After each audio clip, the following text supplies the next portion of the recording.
All right, today we're diving into a situation that, on the surface, is a real head-scratcher. We're talking about an incident where, just a few hours after a ceasefire was extended between the U.S. and Iran, Iranian forces suddenly opened fire on a container ship, and it all went down in one of the most important waterways on the planet. So that's the big question, right? It's a total paradox. Why would you see gunfire almost immediately after a deal to de-escalate? How does that even happen? Well, that's exactly what we're going to break down. To get to the bottom of this, we first have to look at what exactly went down in the Strait of Hormuz. So picture this. A massive container ship is just making its way through this critical channel, and then, out of nowhere, it comes under fire. It's the kind of thing that immediately puts an already tense region on high alert. Okay, so here's the play-by-play. It's about 7:55 in the morning when a gunboat belonging to Iran's paramilitary Revolutionary Guard Corps, you'll hear them called the IRGC, just opens fire. Their target? A container ship. Now, thankfully, while the ship was damaged, no one was hurt and there was no environmental disaster. But still, the act itself, it sent major shockwaves. But this is where the story gets really, really weird. It's all about the timing. See, this attack didn't just happen randomly. It came right on the heels of a huge diplomatic announcement. And this timeline just lays out the whole confusing mess, doesn't it?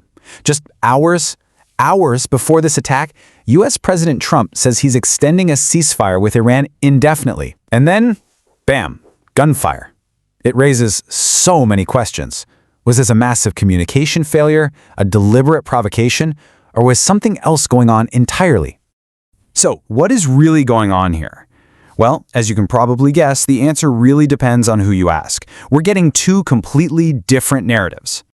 So on one hand, you've got a report from a British military trade group saying the Iranian gunboat just opened fire with absolutely no warning. That sounds like a clear act of aggression, right?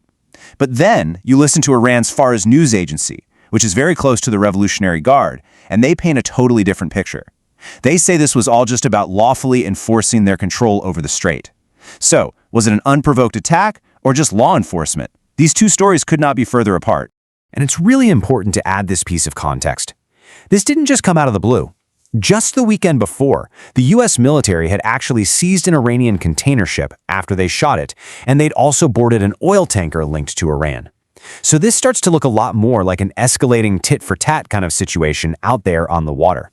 Okay, so why does one little incident in this tiny sliver of water matter so much to literally everyone else in the world?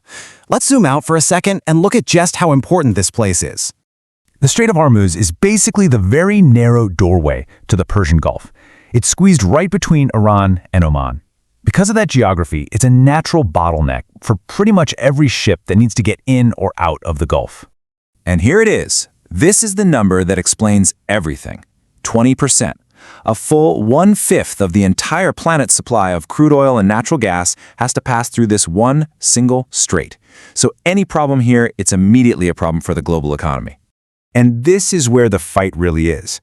You see, legally speaking, the Strait of Hormuz is considered an international waterway. It's supposed to be open to everybody.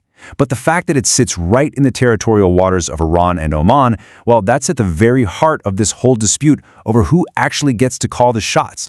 And this confrontation isn't just happening with ships and guns, it's also a full-blown war of words between the leaders in the U.S. and Iran. From the American side, you've got President Trump on Truth Social framing this whole thing as being about money. The argument is that Iran is doing this out of pure desperation, that the country is collapsing financially because of a U.S. blockade and is basically lashing out because it's starving for cash. But Iran? Oh, they reject that story completely. Their official line has nothing to do with desperation. It's all about national sovereignty. They say they're simply lawfully enforcing their right to control the strait. To them, this is a legal right, not a sign of weakness. Which leaves us with this final, really critical question. When you've got these two sides with totally opposite claims, a pattern of escalating military actions, and a public war of words, all happening in a waterway the entire world depends on, how long can that tension stay just words and warnings before it boils over into something much, much bigger?